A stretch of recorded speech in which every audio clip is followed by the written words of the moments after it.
What's going on out there, everybody, today? Today, this one is for my sales peeps. If you are a salesperson, and well, actually, to be honest with you, everything happens with the sales, so maybe it's for everybody, but let's say this is specifically geared towards my sales peeps. So we got a whiteboard back today, and like always, if you get some value out of this, or you know a friend or a fella that can use it, send it on to them, give it a share, okay?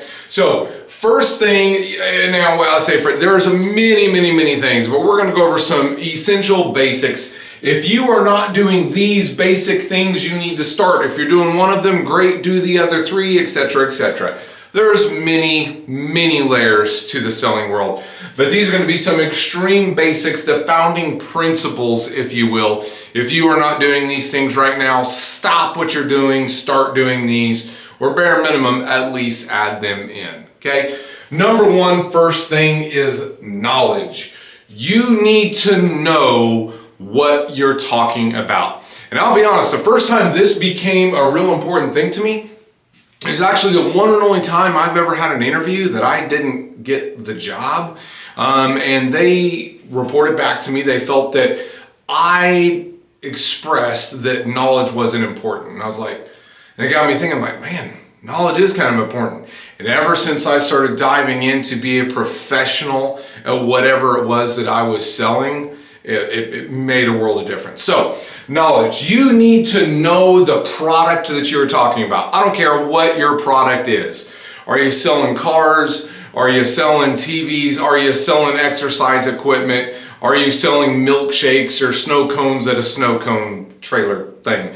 I don't care. You need to know about the thing you're selling, okay? A few little keynotes. You need to be a professional. Why is it that the majority of the world and the majority of salespeople don't think that they need to be a professional? It's like, I'm a sales guy. You want to know why people give salespeople a bad rep? It's because most salespeople think, I'm a sales guy or gal, whatever the case.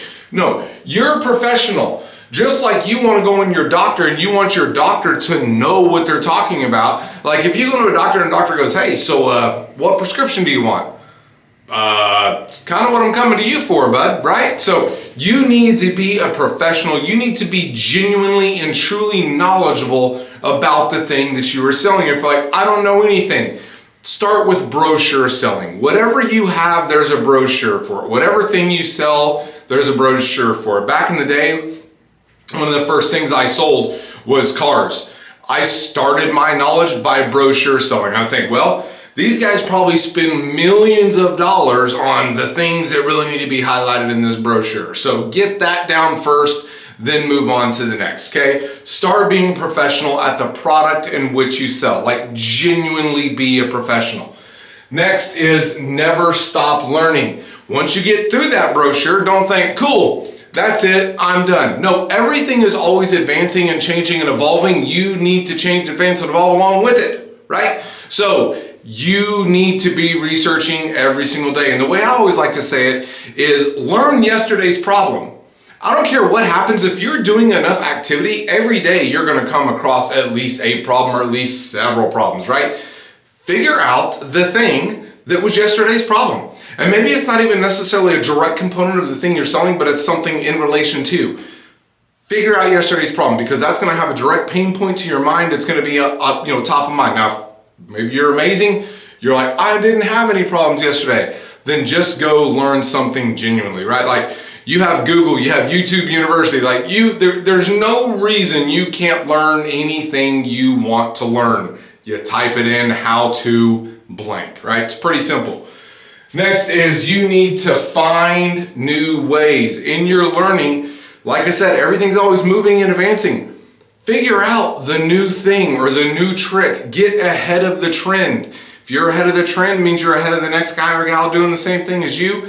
If you and I go into a situation and we do everything exactly the same, look the same, all the same things, but I do one thing that you don't do, I win, right? So start looking for that one more thing. And lastly, on the knowledge piece, you need to learn from your experience.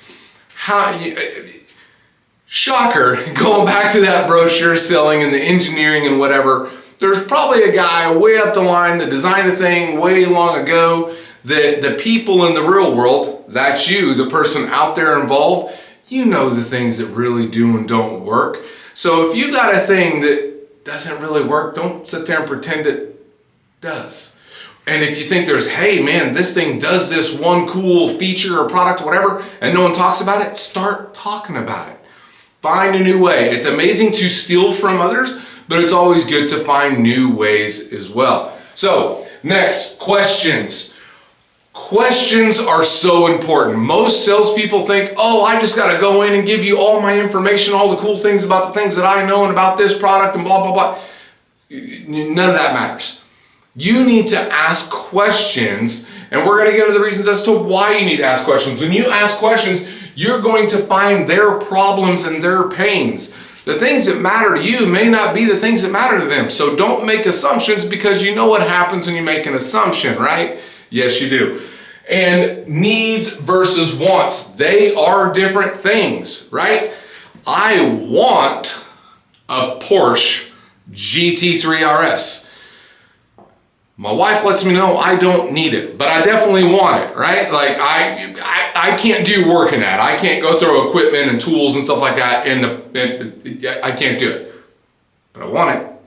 And when it comes to selling, you need to know their needs and their wants, because when you're selling, you are fixing a problem, and oftentimes that problem isn't related to their wants. Like, just going back to the cars, if you got someone who commutes 100 miles a day, or like, man, the only thing that matters to me is gas mileage. Well, if you go sell them a big old dually, you're probably not achieving the thing that they need, right? Sure, you may be trying to sell the thing with the big sticker price, but it's not what they need. So you need to ask questions. Something that an old mentor told me a long time ago is, whatever the thing is that you're doing and selling, you need to have 10 go-to questions, like 10 things. And those 10 questions will evolve throughout time. They'll always be changing, but you need to have like 10 go-tos. Like if you're stuck in a conversation, you're like, oh, I don't know what to say right now, you pop out one of those questions that is related to your product or the thing that you're selling, okay?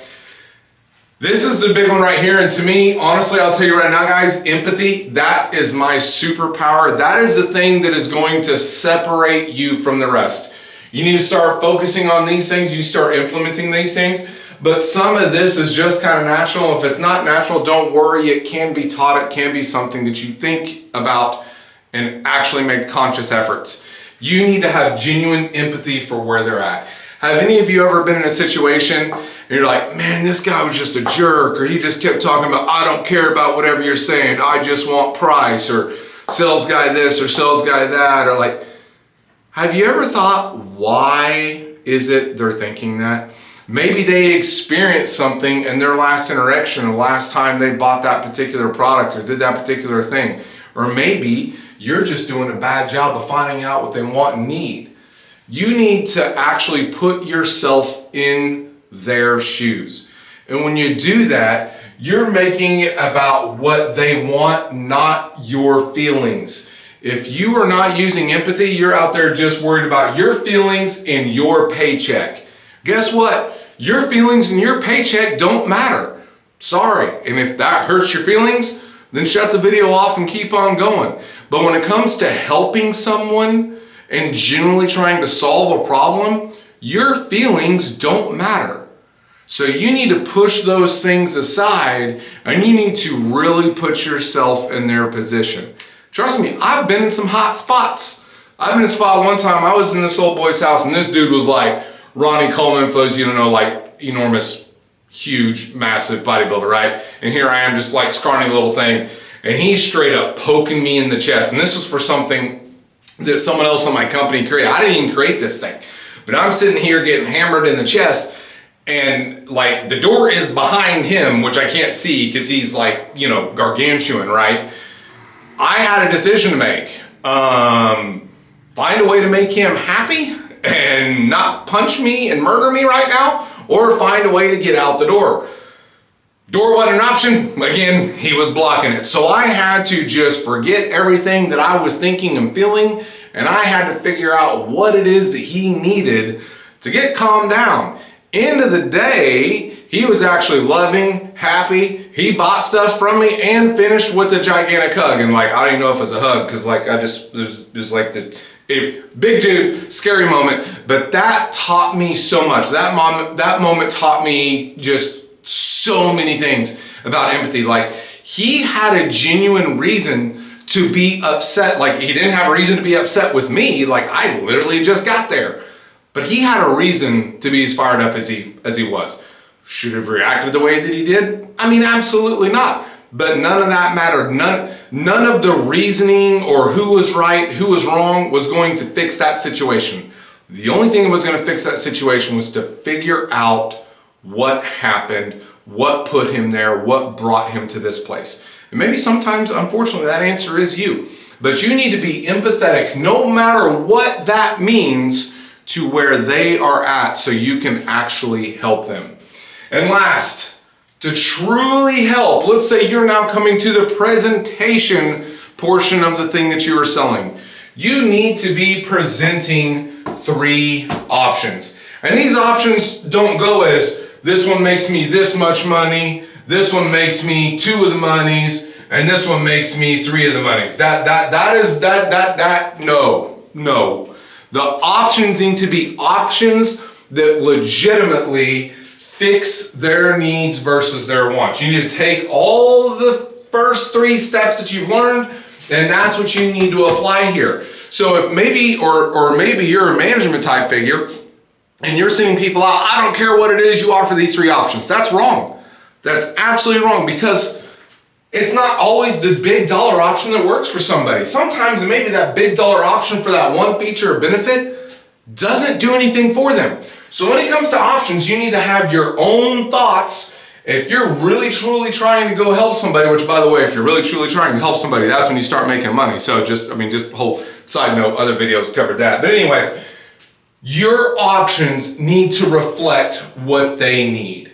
So it doesn't need to be, this has got this feature, this one makes me this. No, like, this one fills the gap, this one, and you want to know something awesome that like almost just guarantees you a sale every time. If it's genuine, I'm not saying use this as a trick, this needs to be genuine.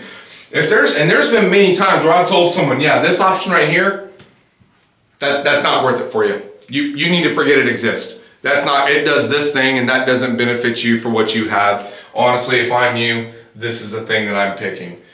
What are you going to do if you're a customer and the salesperson's telling you not to spend more money? Probably means you're an honest person. But something really cool happens when you give the options. Have you ever been in the situation of price negotiations? This takes the price negotiations away. All you have to do is explain what the options are. Hey, option 1 is going to do this, this, that, and the other. Option 2 is going to do this. Option 3 is going to do this, blah, blah, blah, blah, blah, blah, blah. Which one do you want? Then they negotiate with themselves. Now, yeah, there's still going to be some times some people want to negotiate.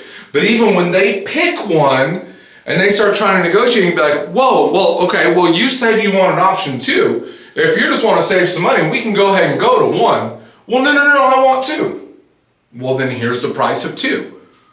You're giving them options does so many things. So right now, when you present, I don't care what you're presenting, there is always 3 options.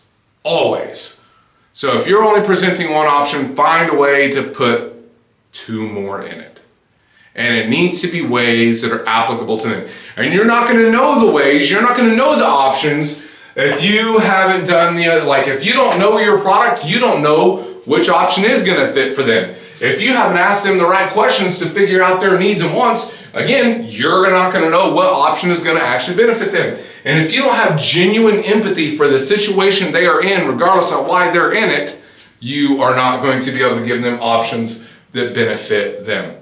So, obviously, like I said, millions of things that come into the whole sales world. There's all sorts of little tips and tricks, right?